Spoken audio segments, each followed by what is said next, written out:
3, 2, 1, go! We've all been waiting for this day for so long now. And although the E46 M3 is looking marvellous, we're not talking about this blue BMW today. We're going to be hopefully finishing off the stolen recovered BMW M140i that I picked up from auction not too long ago. And here she is at Mallory Performance, exactly where I left her. And by the looks of things, joined by a fair few other BMWs.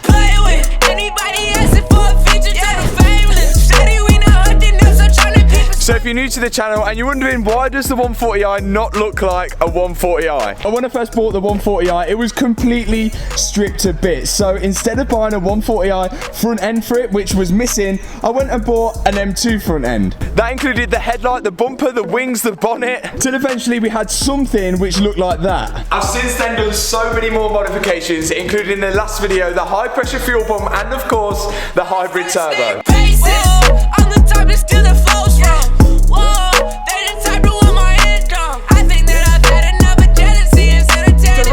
As it stands, the 140i has pretty much got a straight right from the turbo all the way back out.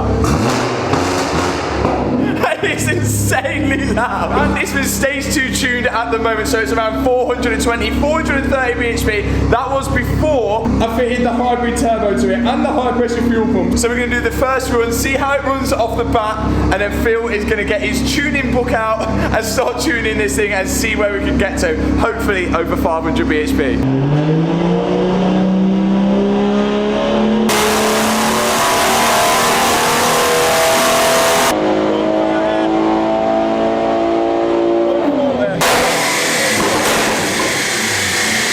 So there we have 456 bhp with 610 Newton meters of torque. So it has increased the power, but not by much. But as I say, this is all dependent on the tune.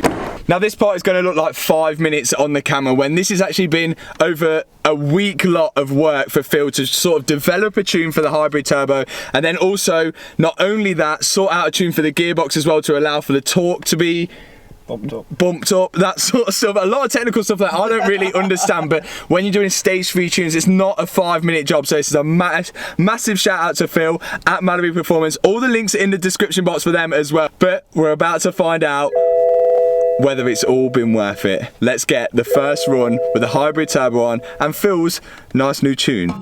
So as if 456 bhp wasn't enough for this little rear-wheel drive hatchback, we're about to push for more. First run. This is gonna be stupid.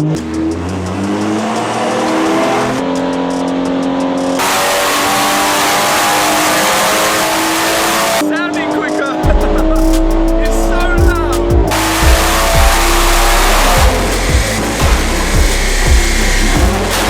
loud. It is ready. You've got to see these figures. You've got to see these figures.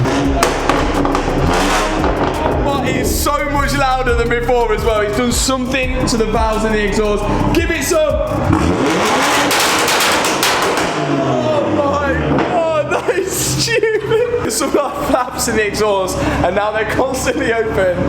Not good for my eardrums, but it's funny. So the moment all you guys have been waiting for, the dyno figures. What power is the 140i now running?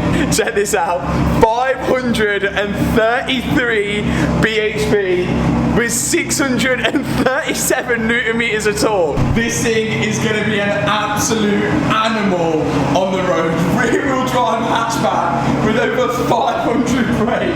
The crazy thing about this, the guys just mentioned that these are 335 brake stock, so we're now running 200 bhp more than this car should have. You see, the car's quick, but not as quick as I can hack into his phone because he's not using Surfshark. And you see, that's where he's wrong, because Surfshark's available to use on multiple devices. And they've sponsored today's video. Surfshark is a VPN tool, which stands for Virtual Private Network. That means it encrypts all the data sent via the internet, so no one can steal your passwords, view your online messages, or see what you're doing online. Public Wi-Fi is a goldmine for hackers, but not when using Surfshark.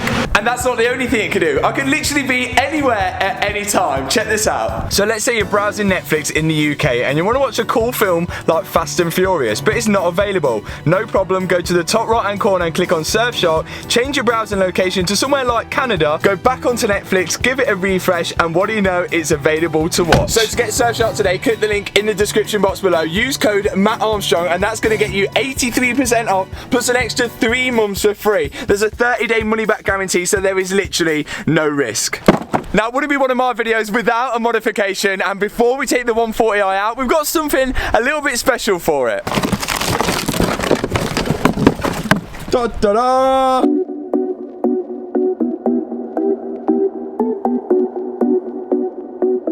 We have got a fresh new steering wheel for the 140i, sent to us by SW Custom. It's Alcantara with the LED shift lights at the top as well, and then of course the M Sport stitching in the middle. Now this wheel is going to be a direct replacement for the standard OEM wheel, which isn't the most exciting of things. It should be a nice, quick and easy installation, but I've said it now.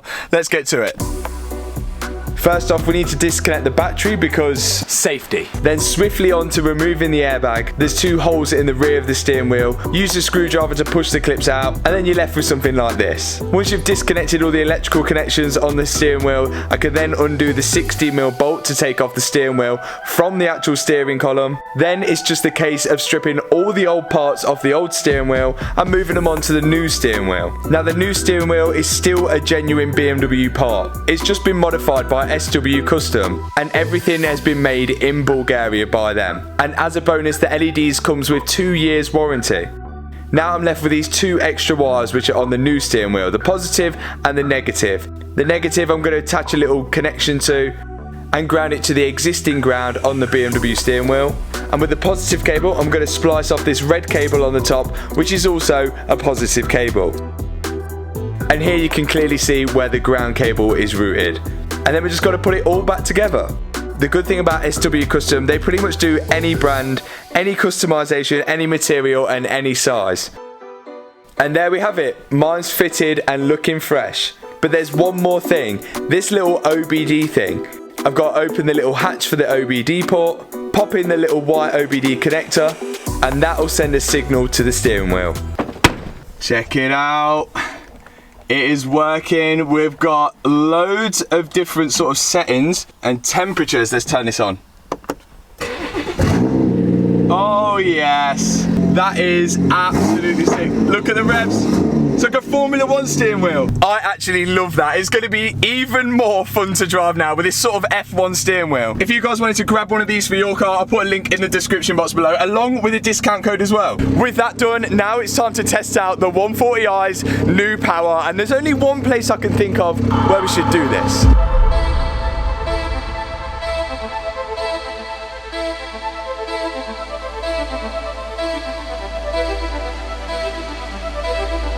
We are back at the airstrip, this time with the twin turbo Gallardo and Hannah in her Audi RS5 and Chris, who has drove my 140i up. Now I still haven't felt the newly powered 140i as Chris has drove it all the way up here. Verdict? It's a monster, honestly. You're going to be pooing your pants. So, I don't know what I'm going to expect, but I think I'm going to take this out first and just do a few little runs in it, get my sort of first reaction and see how it goes.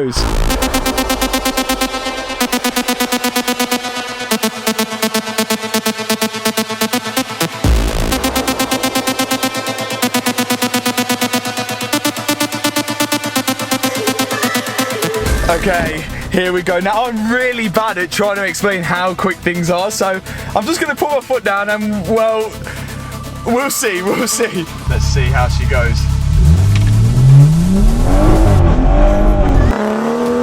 Oh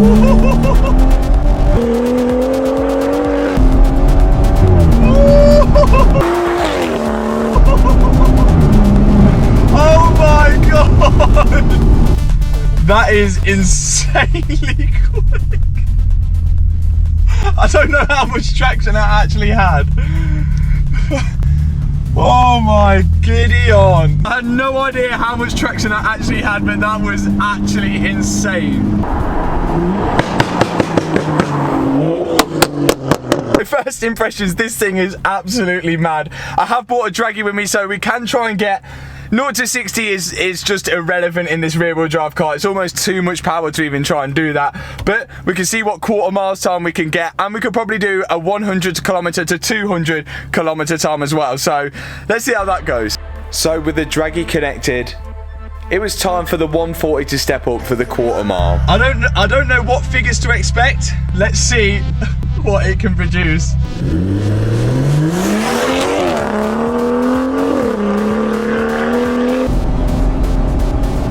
Now for a lot of the time up the strip, the wheels were just spinning, which made me quite surprised and kind of shocked at the quarter mile time. So first run is actually not, I don't think it's the greatest quarter mile time. It's 12.4 seconds, still quick. I think it should be quicker. It should be quicker, yeah. What's like really quick? Like 11 seconds. So the 140i stepped up again for a second quarter mile run. We'll try and better it this time. Okay, quarter mile. We knocked off a little bit. We got a 12.3 second quarter mile that time. But these are all figures. They don't mean anything. We want to race it against, I think first we should go against the Audi RS5. So here we go, Hannah's Audi RS5 at 444 bhp versus my BMW M140i at 533 bhp. The 140i takes it on paper, but the RS5 has four-wheel drive and the 140i has rear-wheel drive. There's only one way to find out who's going to win.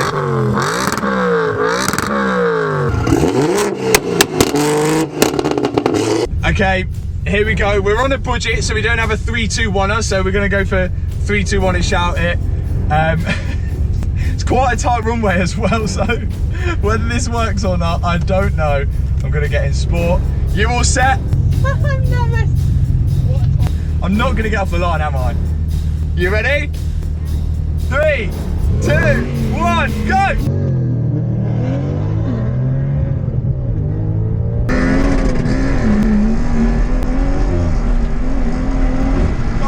All over the place. Oh, it's absolutely gutted. I forgot I was in manual as well. I don't know why it didn't change gear. I could not keep it in a straight line. I just couldn't. It was, as she beat me off the line, I felt like I was going to come back, but I could not keep it in a straight line. Well, I was expected to win, but I just can't get the traction down. I've literally got brand new tyres on the rear as well, but this surface isn't the greatest surface. I am making excuses. It's embarrassing. So being the sore loser that I am, I asked Hannah for a second race. This time, I feel like I need to short shift from first to second, else I'm just on the spot all the way down. Ready? 3, 2, 1. How is that beating me?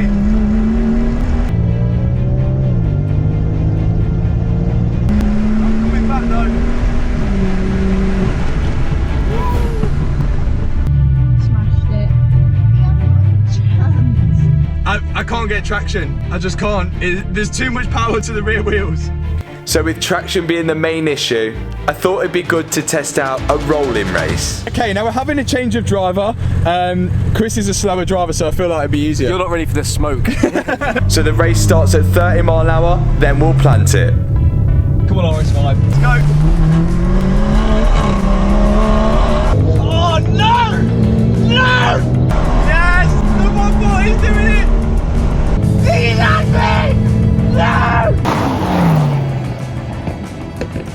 Yes, I won something! Was that the car or the driver? The driver.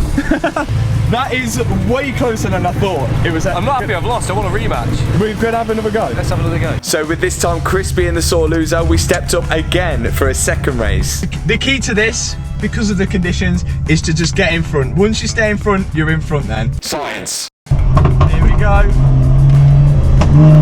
Go. Oh yes, he's got the pull. Yes, come on! Coming back! Oh no! That thing's rapping. Still lost. Not happy about that. I feel like I've been stung here. Yes!